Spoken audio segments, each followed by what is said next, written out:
Good morning, students. I am Dr. Shravani Mukherjee, lecturer in Botany, Barwadi College. Today's chapter is Chapter 9 Strategies for Enhancement in Food Production.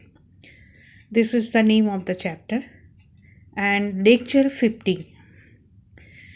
In this chapter, we have already discussed about plant breeding, and we are studying regarding the methods of plant breeding, in which there are many different methods. Number 1 is introduction, number 2 is selection, number 3 is hybridization, number 4 is polyploidy, and number 5 is mutation.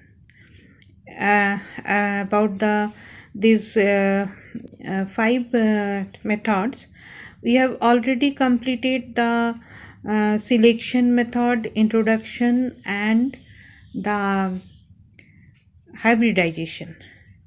Now the fourth method, plant breeding, is running. So today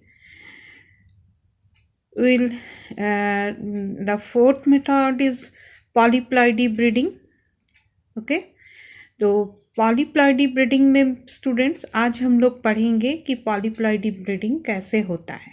ठीक है, इसके पहले हम लोगों ने चारों method को discuss कर दिया था, जिसमें पहला इंट्रोडक्शन था, दूसरा मास सिलेक्शन था और सिलेक्शन था, थर्ड इज़ हाइब्रिडाइजेशन, और फोर्थ में प्लांट ब्रीडिंग में पॉलीप्लॉइडी चल रहा था. ठीक है, तो फोर्थ में हम लोग पढ़ेंगे कि पॉलीप्लॉइडी क्या होता है.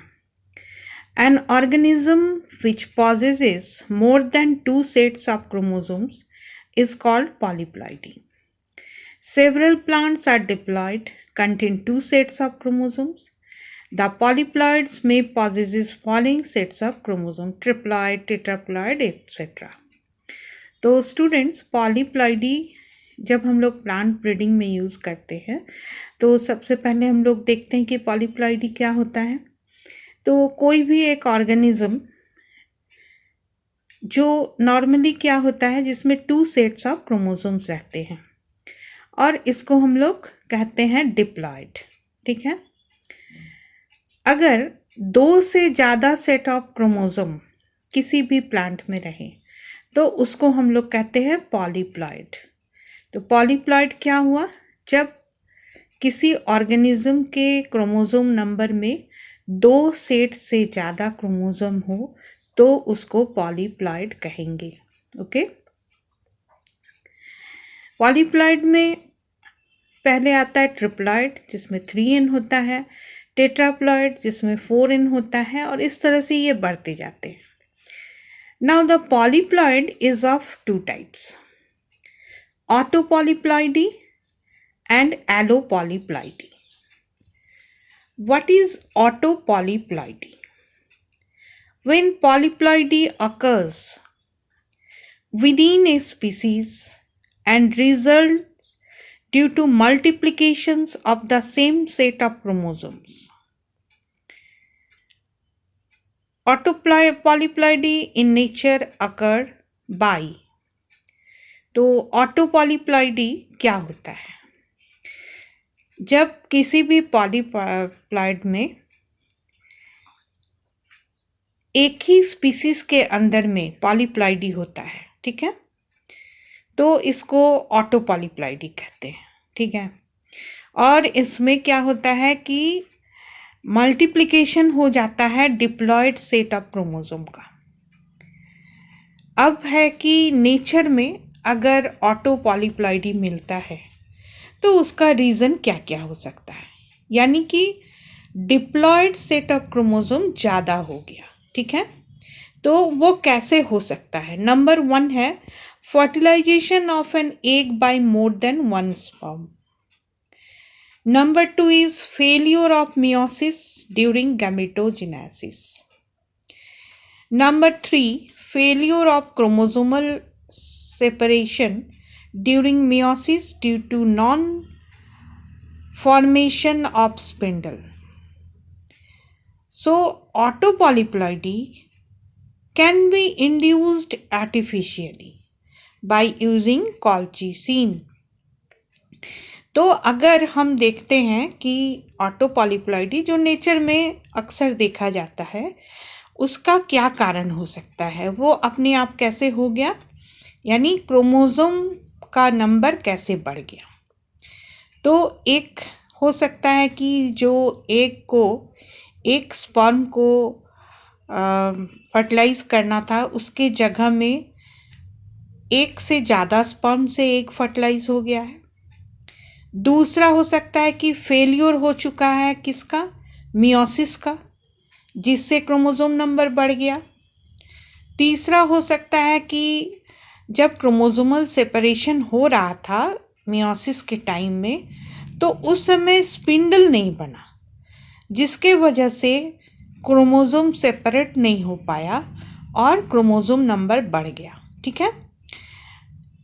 और एक चीज़ है स्टूडेंट कि हम ऑटो पॉलीप्लॉइडी को हम अपने आप इंड्यूस्ड भी कर सकते हैं, मतलब किसी प्लांट में हम क्रोमोसोम नंबर को बढ़ा सकते हैं।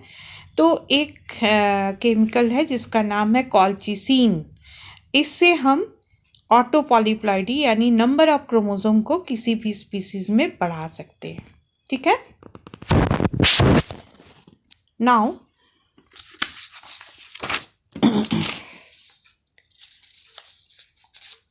auto polyploids are more vigorous, hence they are utilized in commercially important crops for their improvement.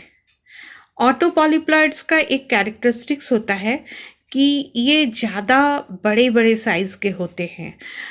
तो इसके लिए हम लोग क्या करते हैं कि अगर हम किसी भी क्रॉप को इम्प्रूव करवाना चाहें, यानी उससे हम ज़्यादा ईल्ड लेना चाहे, तो हम ऑटो पॉलीप्लॉइडी को यूज़ कर सकते हैं। ठीक है, इस प्रोसेस को। जैसे एग्जाम्पल में देखिए, शुगर बीट्स होता है जिससे शुगर एक्सट्रैक्ट किया जाता है, वो ट्रिप्लॉइड बनाया जाता है उसको, और ट्रिप्लॉइड बनाने के बाद ट्रिप्लॉइड के साथ उसको टेट्राप्लॉइड बनाया जाता है। ठीक है। तो कैसे, तो टेट्राप्लॉइड को हम क्या करेंगे, इस तरह से जैसे आप अभी देख रहे हैं स्टूडेंट्स, यहाँ पर देखिए एक हैंगर डायग्राम बना हुआ है, जिसमें आप देखिए कि टेट्राप्लॉइड था जिसमें 4n है और डिप्लॉइड है 2n है। ठीक है। इन दोनों का अगर हम गैमेट बनाते हैं तो टेट्राप्लॉइड का हाफ हो जाएगा 2n और इधर डिप्लॉइड का हाफ हो जाएगा ओनली n। ठीक है। और इन दोनों को अगर हम क्रॉसिंग कर देते हैं तो क्या हो जाता है, एक ट्रिप्लॉइड प्लांट बनता है। तो इस तरह से जो ट्रिप्लॉइड शुगर बीट्स होता है वो बड़ा बड़ा होता है और उसमें से शुगर कंटेंट जो है वो ज़्यादा निकलते हैं। ठीक है। तो इस तरह से हम ट्रिप्लॉइड शुगर बीट से ज़्यादा ईल्ड ले सकते हैं। ठीक है। ये एक ऑटो पॉलीप्लॉइडी का बहुत अच्छा एग्जाम्पल है। इसी तरह से अगर हम अलग एग्जाम्पल्स देखते हैं तो उसमें मिलता है ट्रिप्लॉइड एप्पल एंड पियर, इसमें बड़ा बड़ा फ्रूट्स मिलता है। टेट्राप्लॉइड एप्पल्स एंड ग्रेप्स, ये दोनों आप याद रखेंगे। Now what is allopolyploidy, यानी पॉलीप्लॉइडी का जो दूसरा ये है डिवीजन है कि पॉलीप्लॉइडी दो तरह का होता है, एक ऑटो पॉलीप्लॉइडी, दूसरा एलो पॉलीप्लॉइडी। तो what is allopolyploidy? The polyploids which arise as a result of chromosome doubling following hybridization of two distinctly different species. Our common bred wheat is the best example of yellow polyploidy.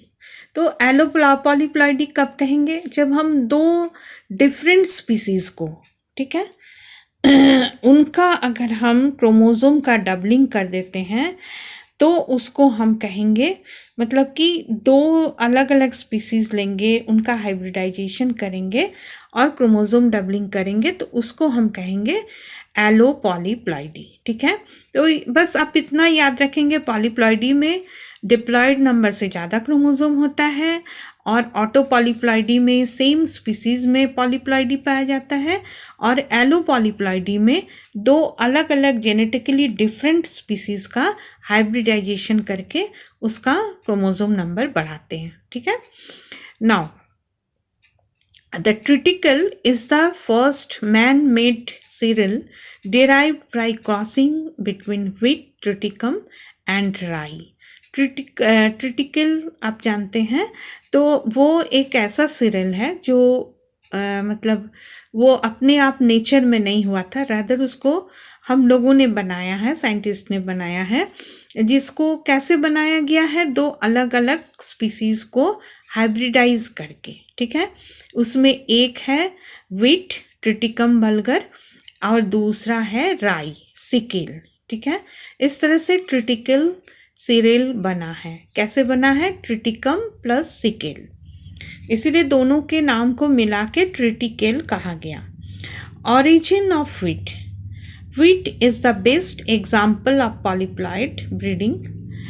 Triticum aestivum, the present day wheat, is a hexaploid which comes from a hybrid wheat called Triticum durum.